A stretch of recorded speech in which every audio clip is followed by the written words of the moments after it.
I truly believe it is about the process, not the product. It's about creating in a daily repetitive pattern and just getting into the process, getting into the moment, creating your art, and not worrying so much about the final pieces.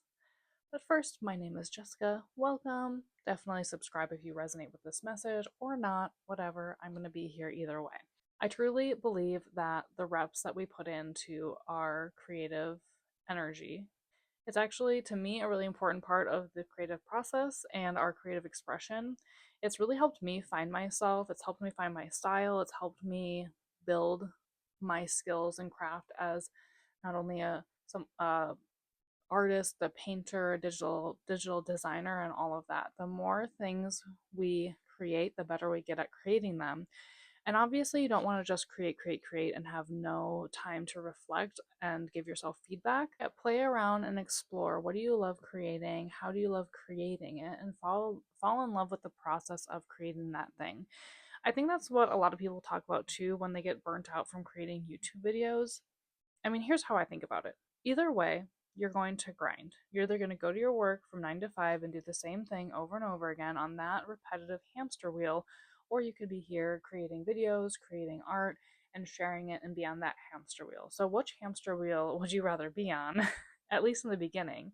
I know for like things like YouTube and stuff, we can be on the hamster wheel for a while, but the end game is that we create more time freedom, more abundance for ourselves as we continue playing and exploring this type of journey. I remember when I was first starting my creative journey, I used to sit and think about what I wanted to create. I would, um, even on my canvases, I would like stencil out exactly what I wanted to draw. I would redraw, I would, I would start with a rough draft. I would draw that. I would figure out the shadows and the light, and then I would even stencil it out on my canvas to figure out exactly where I needed to put everything. And I feel like it was good for that moment in my life where I was still trying to figure out how to create artwork.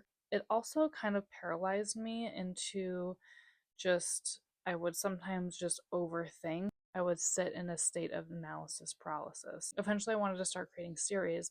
And once again, instead of just painting and painting and painting and then paring down the pieces that would go well together, I would try to just paint the exact amount of pieces for the series.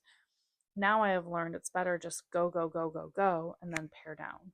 Make 50 pieces of artwork that you like, and then pare those down into a series, and you get a much more cohesive look. And then you're not stuck in that analysis paralysis. I feel like when you give yourself the goal of maybe creating 50 pieces, you actually really get to see your own creative spirit come out through that artwork.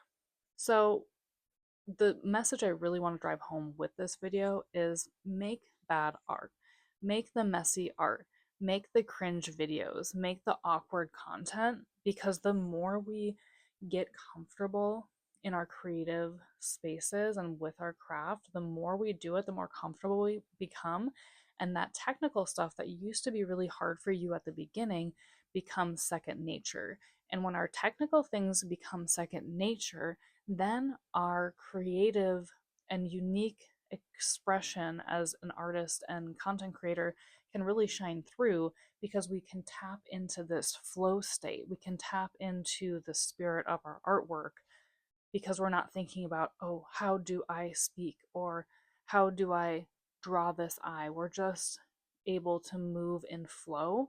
But that takes reps. That takes a lot of bad videos. That takes a lot of bad sketches. It takes a lot of bad artwork. And sometimes we can't understand how to make something correctly until we make it the wrong way first, until we make it the wrong way 50 times. And then finally we're like, okay, I got it now. I've made this mistake before, and now I'm finally learning from it. So when the technical stuff becomes second nature, that's when the magic can really begin in your craft. That's the exciting part. This stillness, this focus, that is where art meets spirit. My question for you is, are you brave enough to fail? to make the things that at the end you might not like, that you might say are cringe. Because failure, that is not a stop sign. That is not a signal to stop. It's a signal to keep going and to learn from your mistakes.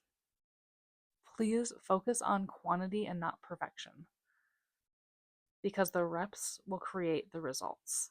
Check in with each piece. Take stock. What did you like? What did you not like? What did you do well?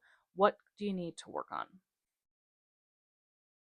Remember, working on your craft is about becoming 1% better every time you do a rep. It's not about making the perfect video or making the perfect piece of art. At the end of the day, the best art is created for yourself, the artist, and not the algorithm, not the community.